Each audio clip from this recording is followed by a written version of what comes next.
Alright, so today is a very special episode on my channel, nothing like I've ever done before. I know I'm going to be smiling this whole episode, but reason being, I got my hands on the PS5. I know, I can't believe it either, but I just want to do a quick unboxing for you today. Like I said, nothing like I've ever done, but I figured I might share this with you guys. So the only thing we've done so far is cut the tape, and then we decided we're going to record a video. So when you cut the tape, you just fold it up, and then turns out there's another little lip latch. Fold that out, and then this up, there, there.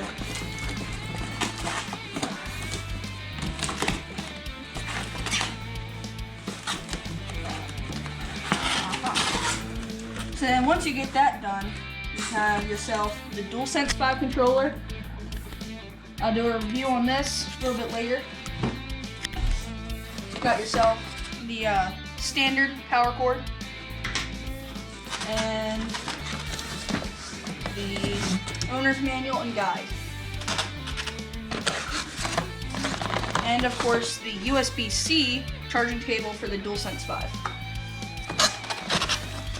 And then you got your stand for the base of your PS5. Show you that a little bit later too. And a nice included HDMI cable. That's nice. And once you've got all that done, go ahead, take that cover piece, and here is your PS5. I know you guys can't see very well, sorry, but I just want to be as careful as I can be with this.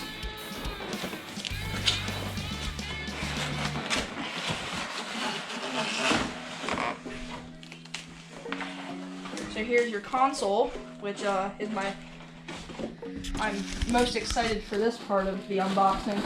See what this guy looks like.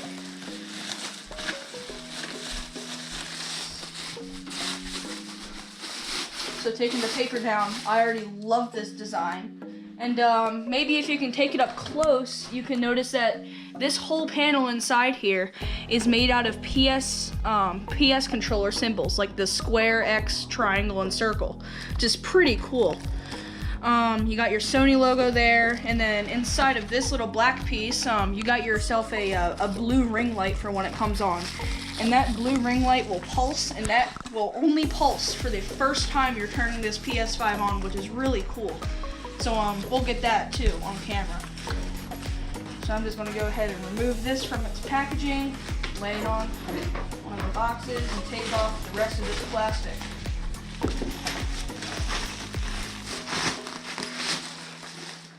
Alright, so once you've taken it out of the plastic, this is what you see. So on the front here, you have your two buttons down here. One for eject is the top one, and one for power, the bottom one. You got yourself a USB 2.0 port and a USB-C port. And then for rear I/O, you got two USB 3.0 ports, which is nice, unlike the PS4, which had no USB on the back. Got yourself a, I'm assuming, gigabit LAN on the back, and an HDMI 3.0, I'm gonna guess, and your standard power cable. What's also cool, got yourself a little, it's a 3D PS5 logo, which is really cool, and There's your disc drive. I was fortunate enough to get the disc edition, so that's pretty cool. And at this point, I'm going to go over the DualSense 5 controller after I clean up here. Alright, so now I've got everything cleaned up. I'm just going to go over everything that it comes with other than the console itself. So here we just got our quick start guide. It's not really going to go through this. Safety guide on the bottom there, standard. Now I'll get to this last because it's my most exciting part that I'm ready for.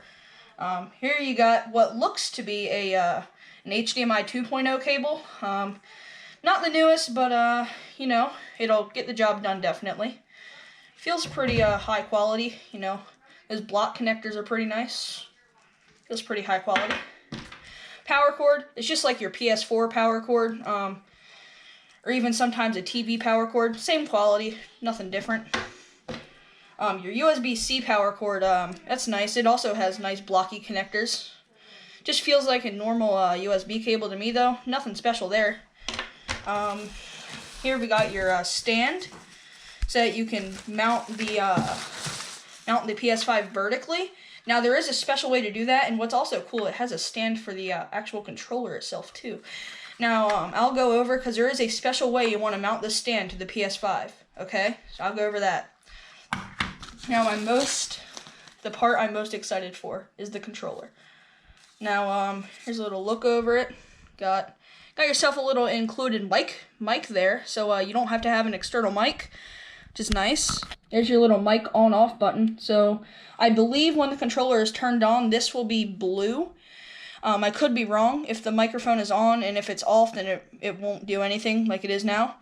Got yourself a 3.5mm headphone jack. There's where you would wireless charge your controller if you were to have a wireless charger. Here's your ring light around here. Just like the PS4, it'll light up various colors depending on what game you're in. Joysticks, they feel really cool. PS5 button. Yep, there you go. There's an example. Lights up blue. I'll do it again. Yep. Joysticks I love. They're way better than the PS4 in my opinion. You got your D-pad. They look pretty cool. They feel really good too. Wow, your options button and your share button. They're not as easy as the PS4 to press, but they're definitely really good. Because if you're like trying to press triangle in a game or something, and you accidentally press that, that's pretty good. R1, that's just like the PS4, nothing special there. Now that feels pretty good right there. It's way better than the PS4. And then these two are really cool. And then obviously you got your USB-C port up here, and yeah, I think all the buttons feel really good.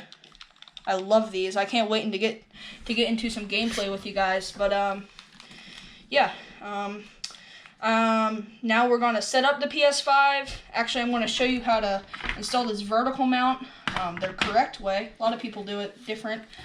And I believe, yeah, so that goes on there. Not really sure how. Oh, I think it might go, I'm not sure. I'll figure it out, guys. And yeah, when I get the PS5 set up, show you how to mount this to it. And we'll be back. Alright, now on this part of the video, I'm going to show you a couple things. First of all, come over here and get a size comparison of everything. So first, DualSense 5 versus PS4.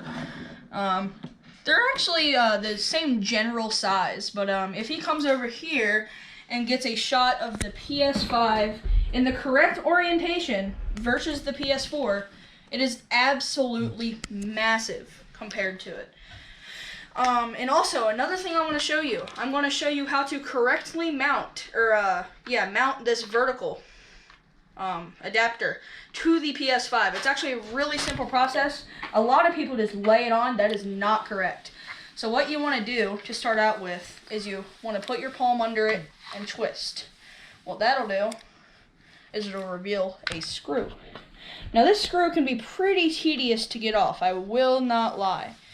But oh, that actually came out pretty easy for me. A lot of people I've seen break this piece of plastic under here to try and get it off, but I managed to get lucky. So after you do this, you want to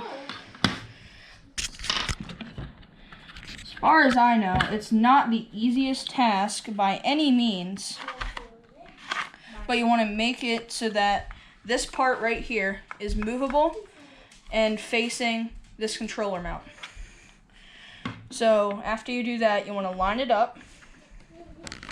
And this can be pretty hard. You might want 2 people for this.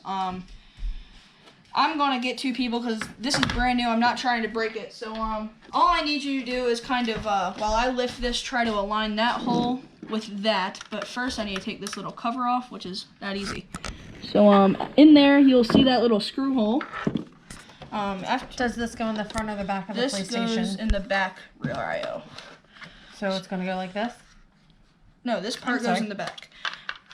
So then line that up. And then try and grab the screwdriver. And then once you have done that, you just screw it in tight.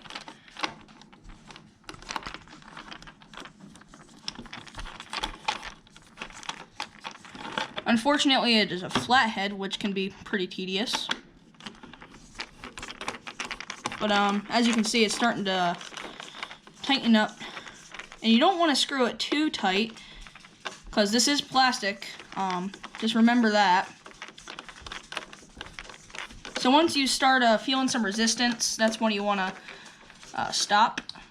So, yep, that should be good, as long as it's tight. And it turns out that is not a controller mount, that is just to hold it. But now it is very sturdy. And if you're wondering how I got this cover off so easily, you just put your fingernail under it and you just peel it. It's fine if it doesn't come all the way off, just snap it, it won't break any of the other plastic. So there you go. There's a full size of the PS5 compared to the PS4, which has a mount, but that's what it would look like. Look at that. It's absolutely giant. But that calls for good cooling. There is a singular fan, but I'm pretty sure it is 144 millimeters, and all this on the top there, that's all vents. All of that is vents.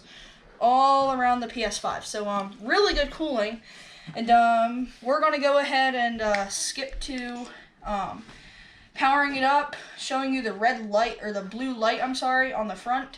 That is that only shows up one time when you boot up the PS4 or PS5, sorry. Let's get into it.